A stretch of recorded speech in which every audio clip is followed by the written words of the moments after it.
Alright, bruv, we're back with Tried for Her Life, the sequel to Cruel as the Grave by E.D.E.N. Southworth. This is a rather long chapter, so bear with me. The Second Flight, Chapter 9. A beam of comfort like the moon through clouds, glide the black horror, and die wrecks their way. Dryden. It was yet early morning, and Lion Burner still lay on his comfortable bed in the spacious front chamber at Pendleton Hall. The window shutters were open, admitting a fine view of the wooden mountains, not yet wholly divested of their gay autumn hues. A fine wood fire blazed in the broad fireplace. A nice breakfast stood on a little stand by the bedside. A good-humored, motherly-looking Negro woman presided over the little meal, while Captain Pendleton stood by the invalid, trying to persuade him to take nourishment. "But I have no inclination, dear friend," pleaded Mr. Berners as he reached out his pale hand, took a morsel of bread from the plate and put it to his lips. "You must eat without inclination, then, Berners. It is your duty to live," remarked Captain Pendleton. "But in the name of heaven, what have I left to live for?" groaned the bereaved husband. "For a future of usefulness, if not of happiness, for a future of duty, if not of domestic joys," replied the captain earnestly. Footsteps were heard upon the stair without, but no one heeded them. "Duty, usefulness," bitterly echoed Lion Berners.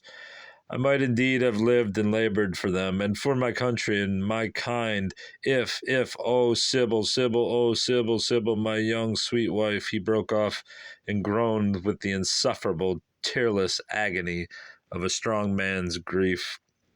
"Here she is, marster, breasty Lord, here she is, and Nellie too. Nellie found her," frantically exclaimed Joe, bursting open the chamber door, while Sybil flew past him and threw herself with a sob of delight into the arms of her husband. His brain reeled with the sudden, overwhelming joy as he clasped his wife to his heart. "Good heaven, man! Why did you not prepare your master for this?" was the first question Captain Pendleton thought of asking the Negro. Joe stared and found nothing to answer. He did not understand preparation. Nellie jumped upon the bed and insisted upon being recognized, but nobody noticed her. Noble humanity is singularly ungrateful to their four-footed friends. Lion Berners, forgetful of everybody and everything else in the world, was gazing fondly, wonderingly, into his wife's beautiful, pale face. His face was like marble. My own," he murmured. "By what miracle have you been preserved?" Sybil could not answer. She could only sob for joy at this reunion, forgetful, poor child, of the awful danger in which she still stood. Captain Pendleton remembered it. He first looked around to take note of who was in the room. There were Mr. and Mrs. Berners himself, Joe, and the colored woman Margie. Only one new witness, if there were no others outside who might have seen the entrance of Sybil. He went and looked at the door. He went and locked the door. Awful reading. He went and locked the door that no one else should enter the chamber. And then he called Joe apart to the distant window. "You very reckless fellow, tell me who besides ourselves have seen Mrs. Berners enter this house?" "Not a single soul, marster. Out in this room. We walk all the way from Haunted Chapel and didn't meet nobody we knowed. Miss Sybil, she keep the shawl over her head. Them as did meet us couldn't a told who she was, or even if she was white or black. When we got home here, I just opened the door like I always do, and Miss Sybil, she followed me in, likewise Nellie. Nobody seed us. Likewise we seed nobody, 'cept it was Jerome, as was just a-passing out in the back door with a breakfast tray in his hands. But he didn't see us, cause his back was to us, which that fellow is always too lazy to look over his own shoulder." "No matter what may be behind him," said Joe contemptuously. "That is true, but lucky on this occasion. Then you are certain that no one out of this room knows of Mrs. Berners' presence in this house, in the house?" "Sartain, sir, marster," answered Joe in the most emphatic manner. Then I must warn you not to hint, mind, Joe, not so much as to hint the fact to any living soul, said the captain solemnly. Hi, Mars Capping, who you think is a fernal fool, not this Joe, answered the negro indignantly. Mine, then, that's all, repeated the captain, who then dismissed Joe and beckoned the motherly-looking colored woman to come to him. Margie, he whispered, do you understand the horrible danger in which Mrs. Berners stands? Oh, my good Lord, Mars Clement, don't I understand it? My blood runs cold and hot by turns every time I look at her and think of it, muttered the woman with a dismayed look. I am glad you feel and appreciate this peril. It is said that no secret is safe that is known to 3 persons. This secret is known to 5. Mr. and Mrs. Berners, Joe, you, and myself. I think I can rely on the secrecy of all, said Captain Pendleton, with a meaning look. You can rely on mine, Mars Clement. I'd suffer my tongue to be torn out by the roots afore ever I breathe a word about her being here, said the woman. Quite right. Now we must see about concealing her for a few days until we can ship her off to some foreign country. To be sure, master, but are you certain that no one downstairs saw her when she came in? Quite certain, answered the captain. Meanwhile, Sybil sat down on the chair at the side of Lyon's bed, and with her hand clasped in his, began to tell the story of her abduction and captivity among the robbers. Lyon Burner, seeing his host now at leisure, beckoned him to approach and hear the strange story. Sybil told it briefly to her wondering audience, and if they had not carried me off, I should not now be at liberty, she concluded. This was true. That this was true, they all agreed. Now Sybil had to hear the particulars of the explosion and the names of its victims. She shuddered as Captain Pendleton went over the list. One feels the less compassion, however, when one considers that this was a case of the engineer Hoist with his own petard. Don't you think, Mars Clement, as Mrs. Berners would be the better for a bit of breakfast? Inquired Aunt Margie. Certainly. And here's Berners touched nothing yet, and everything allowed to grow cold in our excitement and forgetfulness, said Captain Pendleton, anxiously examining into the condition of the tray. Oh, never you mind, Mars Clem. I can go down and fetch up some hot breakfast and another cup and sasser, and then maybe the master and missus will take a bit of breakfast here together, put in Margie as she lifted the tray to take it from the room. Be careful to let no word drop concerning our new visitor, said Captain Pendleton, as he cautiously locked the door after the woman. While she was gone on this errand, Sybil told her friends further details of her life among the mountain robbers. Among other matters, she related the story of Gentiliska Dubari, at which her hearers were much surprised. I think it is easy to see through this matter, said Lyon Berners after a pause. This robber chief, the Captain Incanu, the Satan of the band, must be, or rather must have been, the husband of Rosa Blondel, and most probably her assassin. The motive for all his crimes seems clear enough. He could never have been a gentleman. He must always have been an adventurer, a criminal adventurer. He married the beautiful young Scotch widow for her money, and having spent it all and discovered another heiress in this poor vagrant girl, he put Rosa out of the way, that he might be free to marry another fortune. No devil is so bad, however, but that there is a speck of good about him somewhere, and this adventurer, gambler, smuggler, robber, murderer was unwilling that an innocent woman should suffer for his crime. Therefore he had you abducted to prevent you from falling into the hands of the law. I do not know, said Sybil, but I think that in having me carried off, he yielded to the threats or persuasions of Gentiliska, who certainly seemed to know enough of the matter to give her great power over him.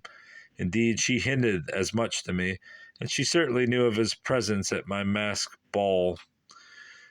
The daring impudence, the reckless effrontery of that man, exclaimed Captain Pendleton in astonishment and disgust. You said, dear Sybil, that he came in the character of death, inquired Mr. Berners.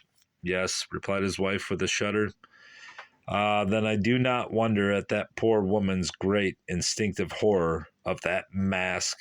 I remember now that every time he approached her, she shivered as with an ague fit, and yet she could not have suspected his identity, said Mr. Berners. Next, Sybil spoke of the discovery of the Pendleton plate and jewels in the possession of the robbers. I am glad of that, at all events, Clement, since it gives you a sure clue to the recovery of your stolen goods, suggested Mr. Berners. A clue that I shall not now follow, as to do so might seriously compromise the safety of Mrs. Berners.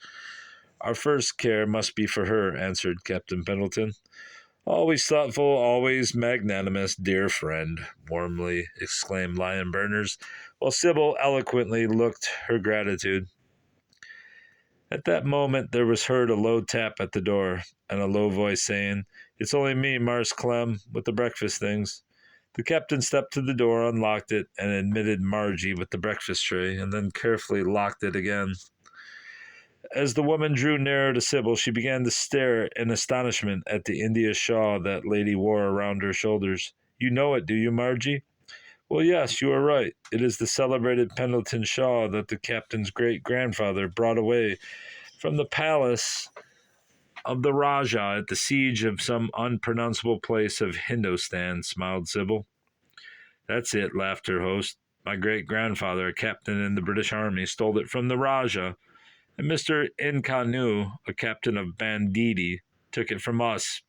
But Margie was much too dignified to relish such jokes at the expense of her master's family, even from her master's lips.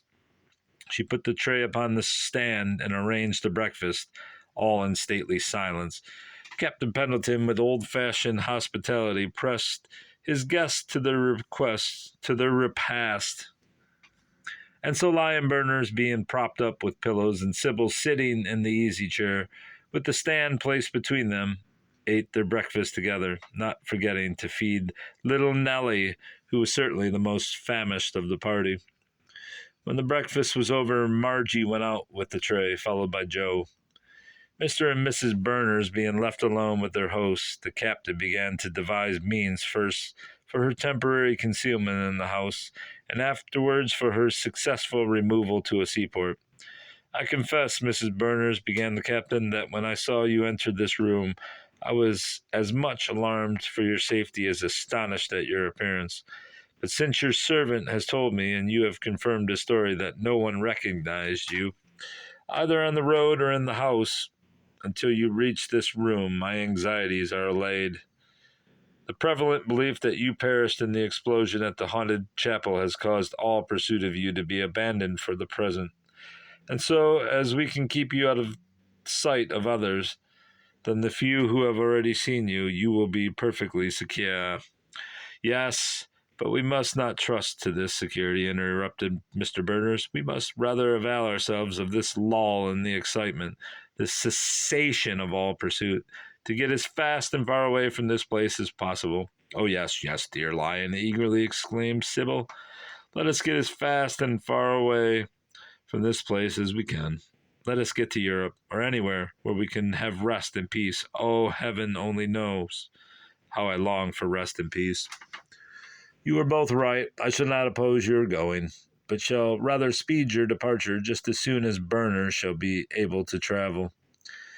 But in the meantime we must contrive some place of safe concealment for you in the house," said the captain, as he arose and opened an inner door leading to a small adjoining chamber. "Could you live in there for a few days, Mrs. Berners?" he inquired, in some uneasiness. "Live in there? Why, that is a palace chamber compared to what I have been lately accustomed to," exclaimed Sybil gratefully. "Well, then it is all right. That room is unoccupied and has no outlet except through this. That shall be your private withdrawing room when the doctor or anyone else who is not in our secret happens to come into this room. At all other times you may safely take the freedom of both chambers," said the captain cheerfully. "A thousand thanks in words, for in all else I am bankrupt, and can never repay your goodness unless heaven should show me some singular favor to enable me to do it," said Sybil fervently, and Lion Berners joined warmly in her expressions of gratitude.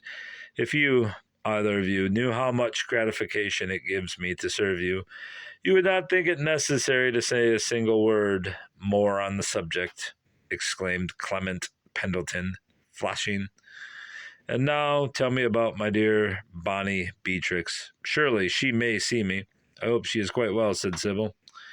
"Trix is always well. She is now at Staunton. She is one of your most devoted friends, Mrs. Berners, and she will regret not to have been home to receive you. But as for myself, great as my faith is in my sister, I hardly know whether I am glad or sorry for her absence on this occasion. Certainly, the fewer witnesses there are to your presence here, the better. Beatrix would die before she would knowingly betray you, but she might do it unconsciously, in which case she would never forgive herself," gravely replied Captain Pendleton. "Well, I am sorry not to see her, but at any rate, after I have gone, I wish you to send her this shawl with my love by some safe messenger," Sybil requested, smiling sadly. "I will be sure to do so. She will be glad to get the old heirloom, which she has been bewailing ever since it was lost, and she will also be well pleased to owe its restitution to you," replied the captain. And then, surmising that his guest might like to be left alone for an hour or two, he arose and retired from the room, cautioning Sybil to turn the key to prevent the intrusion of anyone who was not to be let into the dangerous secret of her presence in the house. 3 precious hours of each other's exclusive company the young people enjoyed, and then Captain Pendleton tapped at the door to announce the approach of the village doctor. Sybil unlocked the door and hastily retreated into her withdrawing room, where she remained during the doctor's visit. As soon as the physician departed, Aunt Margie came in with fresh water, clean towels, and everything else that was necessary to make the inner chamber comfortable and pleasant for the occupation of Mrs. Berners. When the early dinner was ready, Sybil took hers with her husband at his bedside, and from that time, as long as they remained at Captain Pendleton's house, they ate their meals together. 12 tranquil days they passed at Pendleton Park. Their secret was well kept, at least during their stay at the house. On the 13th day, Mr. Berners being sufficiently recovered to bear the journey, the fugitive pair prepared for their new flight. Upon this occasion, their disguise was admirably well arranged. They were got up as mulattoes. Their faces, necks, and hands were carefully colored with fine brown umber. Sybil's black tresses were cut short and crimped. Lyon's auburn hair and beard were also crimped and dyed black. Sybil was dressed in a suit of Margie's Sunday clothes, and Lyon in a holiday suit of Joe's. Serious as the circumstances were, the lady and gentleman could not forbear laughing as they looked into each other's faces. When we introduced masked balls into this quiet country place, we had no idea how long the masquerading would last. So far as we were concerned, had we, dear? Inquired Lyon Berners. Sybil smiled and shook her head. They were armed with a pass, such as colored people were required to have from their masters to show to the authorities before they could be permitted to travel. Our fugitives were not now going to Norfolk, where their story and their persons were too well known, but to Baltimore, where they were perfect strangers. So their pass was to this effect: Pendleton Park, near Blackville, December 15th, 18. To all whom it may concern, this is to certify that my man Caesar, with his wife Dinah, are permitted to go from this place to Baltimore, to return between this date and the 1st of next March. Clement Pendleton. This was designed to protect the supposed darkies until they should reach the monumental city, which they were to take the first opportunity of throwing off their disguises and embarking under another name in the first outward bound ship for a foreign port. Provided with this protection and with a well-filled old knapsack that Caesar slung over his shoulders, and with a well-stuffed old carpet bag that Dinah carried in her hand, the fugitive couple took a long last leave of their friend and entered the farm wagon, by which Joe was to drive them to the hamlet of Upton, to meet the night coach for Baltimore. The night was very dark. They could scarcely see each other's faces, much less the road before them. "Marster," said Joe, in his extreme anxiety, "I hopes you'll pardon the liberty, sir, but has you thought to take money enough for you and the missus?" "Plenty, Joe Pendleton, heaven bless him, has seen to all that," smiled Mr. Berners. And master, sir, I hopes as you've made some arrangements as how we may hear from you when you gets over yonder. Certainly, Joe. Correspondence that will be both sure and secret has been contrived between the captain and myself. And Mrs. and said Joe, turning weepingly towards his lady, when you're over yonder, don't forget poor Joe, but send for him as soon as ever you can. Indeed I will, Joe, promised Sybil. And Mrs., please don't let little Nellie forget me, neither. I love that little thing like a child. Nellie will not forget you, Joe. And the little dog that Sybil had insisted on taking with her, even at the risk of its being recognized as hers, now jumped up from her place at her mistress's feet and ran and licked Joe's face, as if to assure him of her continued love. At which, for the first time, Joe burst out crying and sobbed hard. Come, my man, prove your devotion to your mistress by deeds, not tears. Drive fast, or we will miss the coach, Lion Burners advised.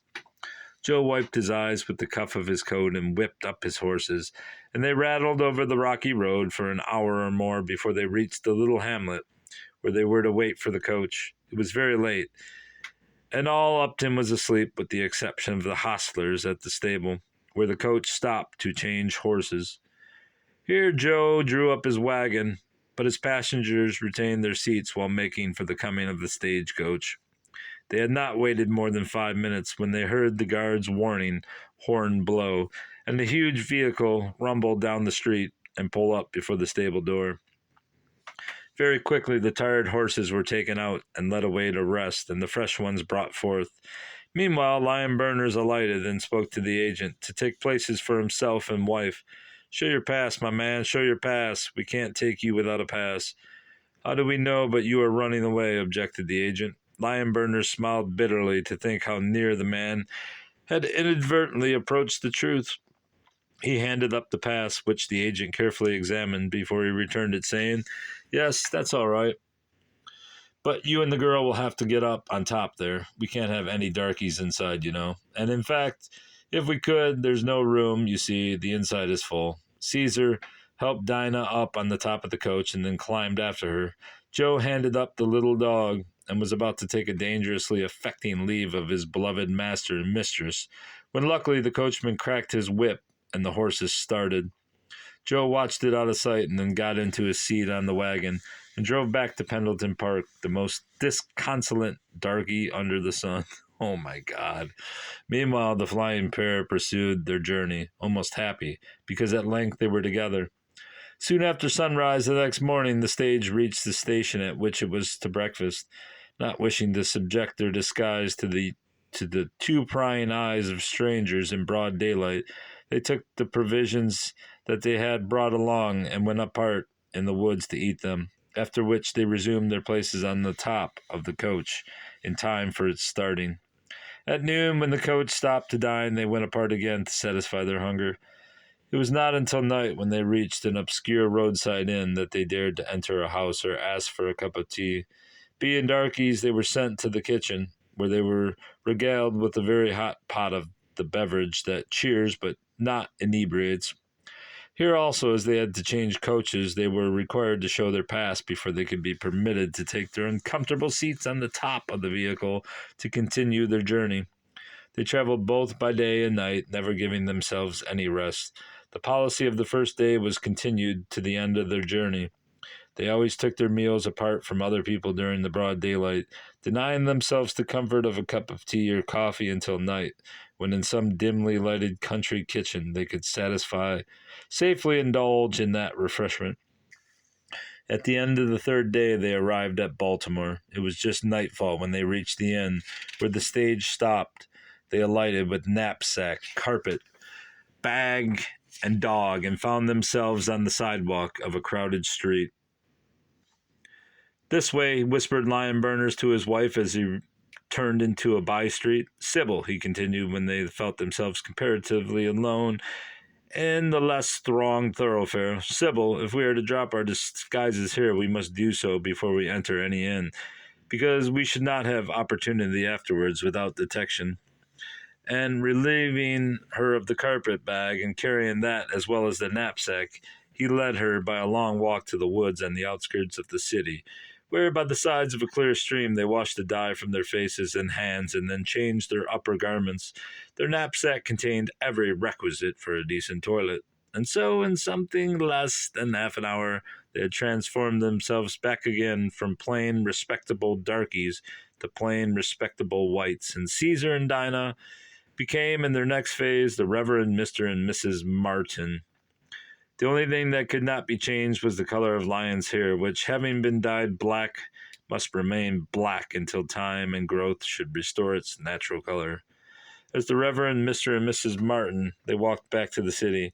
At the first hack stand, Mr. Martin called a carriage, placed Mrs. Martin with her pet dog, knapsack, and carpet-bag in it, entered and took a seat by her side. It told the hackman to drive to the best hotel.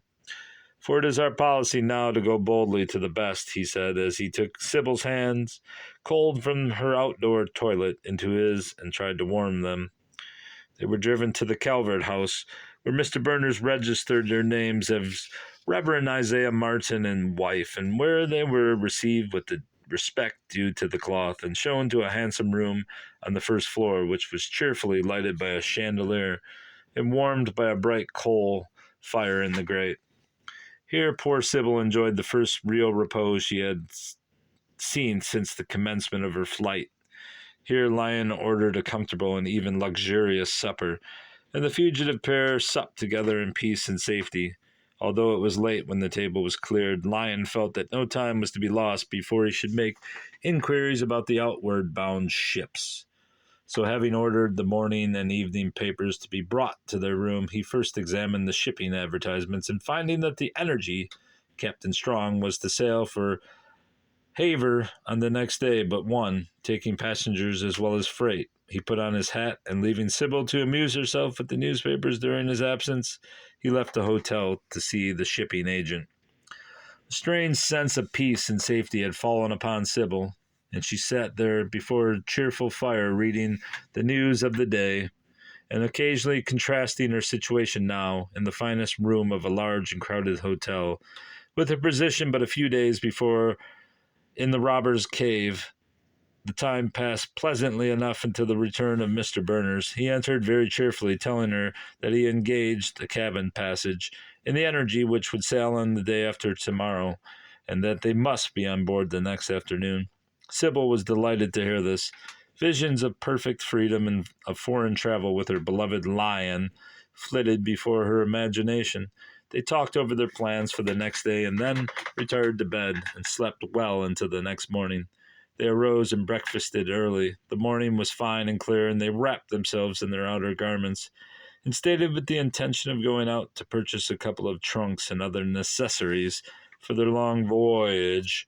Lion was cheerful. Sybil was even gay. Both were full of bright anticipation for the future. For were they not flying toward freedom? They had reached the great lower halls of the hotel when they were stopped by a sound of altercation in the office, which was on their right hand as they went out. "I tell you," said the clerk of the house in an angry voice, "that there is no one of that name here. And I tell you there is. And there she is now. I'd know her among 10,000, exclaimed a harsh, rude-looking man, who the next instant came out of the office and confronted Sybil, saying roughly, "I know you, madam. You're my prisoner, Madam Berners." Not again. "And you'll not do me, I reckon, as you did Pearlie. I'm Jones, and 'tain't one murder you've got to answer for now, but half a dozen." And without a word of warning, he snapped a pair of handcuffs upon the lady's delicate wrists. "Villain!" thundered Sybil's husband, as with a sweep of his strong arm he felled the ruffian to the floor. It was but a word and a blow, and the blow came first. He caught his half-fainting wife to his bosom and strove to free her from those insulting bracelets, but he could not wrench them off without wounding and bruising her tender flesh. Meanwhile, the fallen officer sprung to his feet and called upon all good citizens to help him execute his warrant.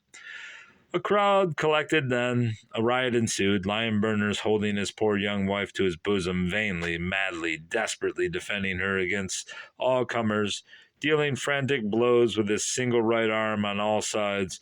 Of course, for the first time being, he was insane.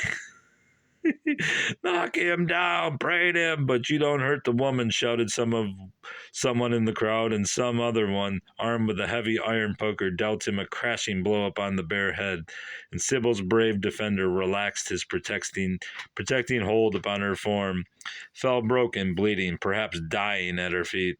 A piercing scream broke from her lips.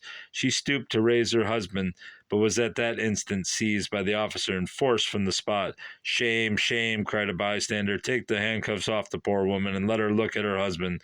Poor woman indeed, exclaimed Jones, the officer. She's the biggest devil alive. Do you know what she's done? Not only murdered a beautiful lady, but blown up a church and killed half a dozen men. A shudder shook the crowd. Could this be true? A score of questions was put to Bailiff Jones, but he would not stop to answer any one of them. Calling his coadjutor